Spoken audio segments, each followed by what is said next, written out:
listen, hold on. You speaking from a stadium way up there in the stands trying to dictate to the players down on the field. You spinning the bullshit narrative, Mr. Peterson.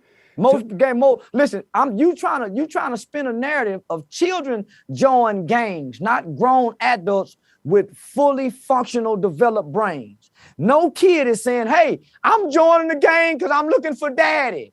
It's the attributes that the gang have available for the kid that replaces what the father didn't get don't provide in the home. So don't spin that narrative, homie.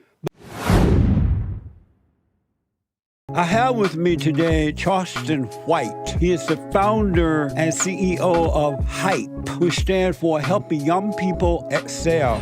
Charleston, thanks so much for coming on, man. I appreciate it.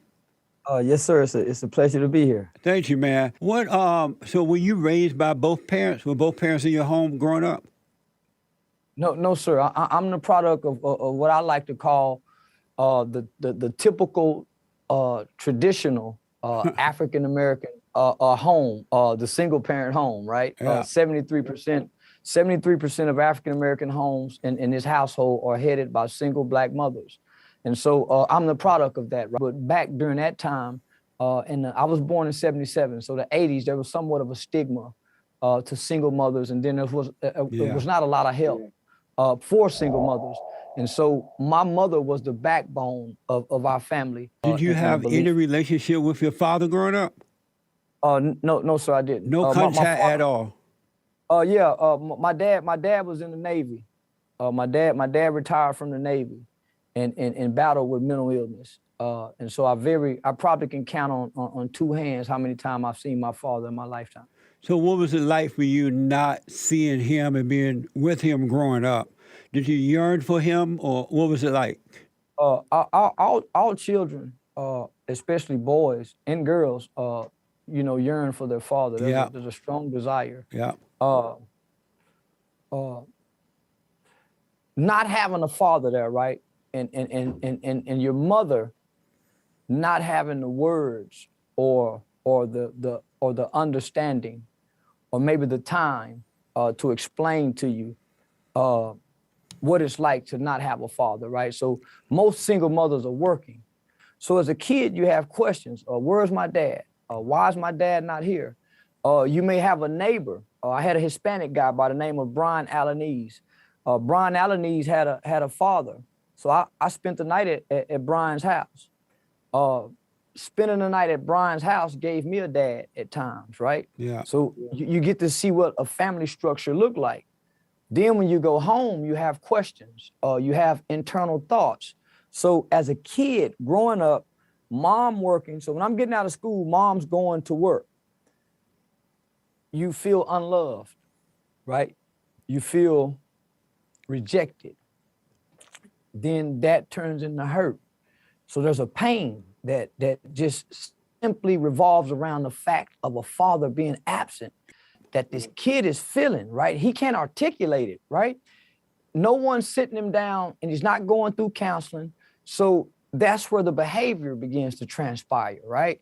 So you're feeling unloved, you're feeling abandoned, you're feeling rejected. That hurt begins to turn into anger, but the anger is just a smokescreen, right? You really want, so as a young man, I got all these emotions inside of me. And so when I get to school, I got the PE coach, I got the math teacher, or I got the school police officer. When he confronts me, hey, young man, you need to pull your pants up. Well, all these emotions causes me to resent him. Yeah. So I got this displaced anger, right? He's done nothing to me, but he's a man. He's a male authority figure, and I want him to come home with me. Yeah.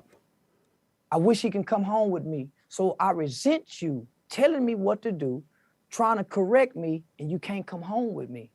So I began to hate you, and I began to despise other men, other male authority figures, mainly other Black men. So I read that you ended up becoming a part of a gang when you were younger. What made you? Go ahead. What made you get involved with gangs? What made you get involved with them? It was everything I was looking for, coming from a single parent home. never been spanked by a man, never been disciplined by a man, never been corrected by a man, never been hugged by a man, never had a man say, I'm proud of you, never heard a man say, I love you. So the older guys in the game gave me the affirmation that I sought to have from a father figure. Did you know at the time you were doing it because you were looking for the love of a father? No. You talking about a child with an undeveloped brain. They don't know what the fuck they doing. Yeah, you talking about an undeveloped brain kid. Everything that a kid does is all impulsiveness, right? Based on what they feel or what their friends are doing. I just wanted to belong. It wasn't a matter, when you're going through what you're going through as a kid, you don't know I'm doing this because dad not there. Right. You just know you feel something. Yeah. You just know you was born into a condition. You was born into a situation where your dad's not around. You don't know that's not normal. So I met a kid, go ahead. I met a kid once before here recently, and he's had both his mom and his dad. And so I asked him, hey, what's it like to have both your mom and your dad? Yeah. He couldn't understand what I was saying because he don't know what it's like not to have it. That's right. So to grow up and every child you see don't have a dad, that becomes normal. It's the house with the dad that everybody say, hey man, they got a dad over there. So you don't know until you grow up and you can look at your life and assess your life where you can start connecting the dots. But when you're a kid, it's your environment, it's the conditions, it's your nurture, the foundation of your home life dictates what you're gonna go outside and become. It's interesting. It's interesting in that your mother brought you out of poverty, or and bought a home. She got a job, and you and your brother ended up with your own rooms and everything. And yet that wasn't enough for you, because I read that you decided to run away from home and go on a crime spree, which led you to murder at 14 and go to prison and all that. So it's interesting how I've never been to prison. I mean, jail. Let me just say this. To jail, right? I went to juvenile. I went to a boys' home. Oh, okay. Let me just say this. Okay. Culture, right? Culture is way more influential, way more powerful than home life, upbringing. Let me give you an example. There was a time when black people hung from trees, and there was white people standing in the crowd saying, I don't agree with that. But they wasn't gonna speak out because culturally it was okay to hang niggas. There was a time when white people said it was okay to enslave black people, but there was a part of the people that says, no, that's not right. Yeah. But culture says we're gonna do it. So you put your head down based off what you was raised, but overall the culture influences it all, right? That's why culture is so strong and so impactful. So here I am. I'm born into a culture that goes against what my mother teaches us. Yeah. I'm born where my culture, I got my mom saying, you need to go to work. I got an uncle who I see on a regular basis by way of being family members. He a pimp. I got a grandfather who sell drugs. I got another uncle who sell drugs. When I look across the street, I got another neighbor, he's getting out of jail for robbery. My cousin. So when I come inside and I cut my television on, I'm born in 1977. Think about the culture then. Pimps was glorified during the black exploitation film era. Yeah. Superfly, the Mac. So I'm growing up watching all of this on the culture. I got a mother going to work. My culture don't show me mama going to work, but I see mama going to work. All the things that my culture present to me is negative. Yeah. And I have these same negative images not just in my family, they in the community, they at my friend's house, they outside the school. So biblically, my mother says that the Bible says a son can do nothing without his father, that he can only do what he see his father does. So if there's no father around, who do you mimic? Mama? So I know a lot of young boys who didn't have no uncles, didn't have no brothers, didn't have no male cousins. So they was the little boy sitting down peeing outside when we were standing up peeing. So I seen a whole lot of little boys who was mimicking mama. So Yeah. they sat down and pee until they went to school. Yeah. So I had uncles and mimic, right? So Confucius said, he who controls images controls minds. My little mind was being controlled based on me being young with a young, impressionable mind. So it's not that I went against my mother. I have a culture. You got NWA, fuck the police. So all of this is being pushed upon us as children culturally. Yeah. Boys in the hood, menace to society. They take away the Cosby Show. They take away a different world. So culturally, man, all the negative images is being propagated to me. So I literally grew up believing that men, for one, don't work, because I never seen a man get up and go to work. I grew up believing that men went to prison and went to jail. So I aspired to be a man. How do you become a man? Amazing. You gotta go to jail, nigga. So I want to be a man. That's I heard what amazing. you saying, mama. You're a woman, but I want to be a man. Yeah. So, I I set out to be a man. So when you were hurt someone, did it ease your pain? No, hurt people, but hurting people don't take away your hurt. You just hurt other people. No, it don't. You're as a kid, you can't process this. You're trying to ask logical questions for a kid to give answers to an adult, when the brain process, all the medical, all the data, all the science and research that we have in this country says the human brain does not develop to at or around age 25. That's why the insurance rates don't go down till after 25. So they got this information. So when you got a kid that done grew up in a single parent home, just take me for instance. I've never been abused, hadn't been molested, never seen my mama get beat up, didn't grow up in a violent neighborhood. My mother wasn't on drugs. So I just grew up without a father. Yeah. Right? But I had a loving mother who instilled right and wrong, morals and values, but she had to go to work. And she provided a great home life for us, right? But she had to go to work. So when I was getting out of school, my mother was going to work. What does that leave me? No parental supervision. I got an older brother who a couple years older than me. They're gonna get in trouble. Boys are gonna be boys. Kids are gonna be kids. Teenagers are gonna be teenagers. The element of all of this is not the single mother. It's the village. It don't take a mother and a father to raise a child. It takes a village to raise a child. So when we you keep saying, what about the mother and the father? What about the village? How long were you in juvenile? I spent right at 7 years from the age 14 to 21. Best time of my life. We were considered the worst. We're the first generation of children in the state of Texas who began committing these murders. I'm the super predator generation, right? We're the first generation of kids outside of California, Chicago, New York, and Philadelphia, where children were committing murder. So this was in the late 80s, early 90s, where they said, hey, we got a wave of black children that's gonna be born, and they're gonna be super predators.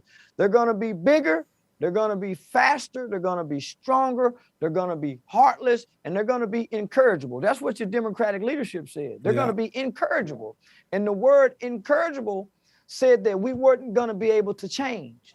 So when they made that statement, when Joe Biden made that statement, and Hillary Clinton made that statement, it sent a shock wave of fear through America.